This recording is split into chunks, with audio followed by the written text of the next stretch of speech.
কৰ্ণমেঘ দাস। মই এটি স্বৰচিত কবিতা আপোনালোকলৈ আগবঢ়াব বিচাৰিছোঁ। কবিতাৰ শিৰোনাম অঘৰী আত্মাৰ কাহিনী। উদং পেট এটা লৈ ঘূৰি ফুৰা অসহায় মানুহজনৰ বিবৰ্ণ শৰীৰটোৰ চট ফটনিত নিসংগ ৰাজপথ সেমেকি উঠিছে। পিয়াহৰ পানী টোপা বিচাৰি হাবাতৰি খাইছে।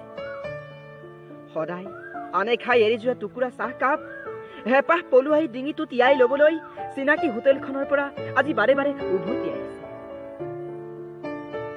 ফুটফাটৰ চাটখনত গা ৰদাই কেনেকৈ অপেক্ষা কৰিব? এমুঠি আহাৰৰ তাগিদাত গোটেই ডাষ্টবিন খুচৰি খুচৰি নাভাগৰা মানুহজন আজি ভাগৰি পৰিছে। কোলাহলতাই আমনি নকৰা মানুহজনক শূন্যতাই চেপি খুন্দি মাৰিছে। একমাত্ৰ জীয়াই থকাৰ আশাকণতে তলৌ তলৌকৈ ইপাৰ সিপাৰ কৰা খোজবোৰ যন্ত্ৰণাত আৱেগ বিহল হৈ পৰিছে। জনসমাগমৰ কেঁকুৰিয়ে কেঁকুৰিয়ে দুহাত মেলি জীৱনক লৈ সপোন দেখা আশাধাৰী জীৱটোৱে অকলশৰীয়া অনুভৱ কৰিছে।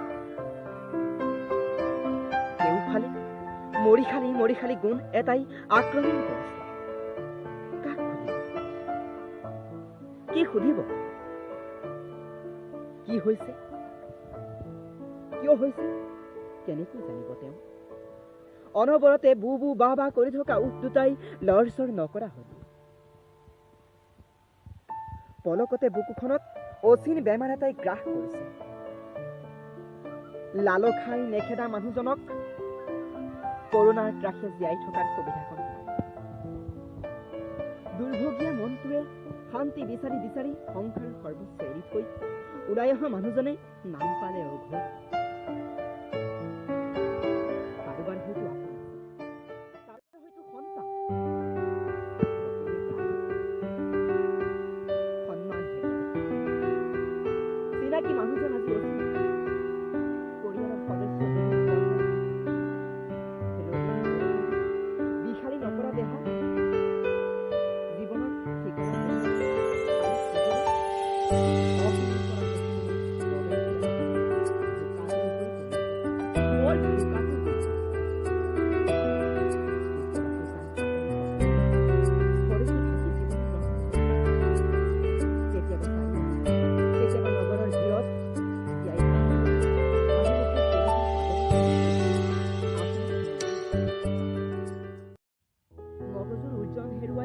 জীৱনৰ পৰা পলাই থৈছে।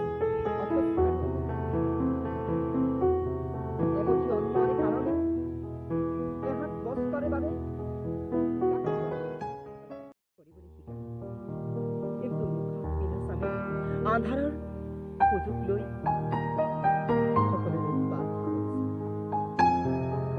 আপত্তিবিহীন মানুহজনক লগ পালে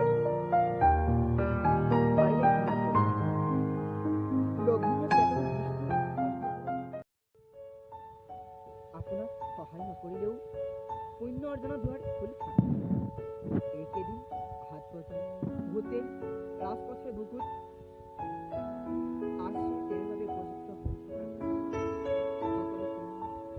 আৰু ভোক আৰু পানী নৰিয়া হোৱা মানুহজনক দেখিলে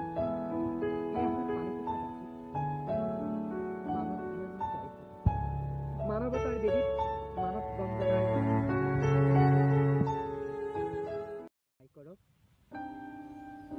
ভোকাতুৰক এসাঁজ ভাত খুৱাওক।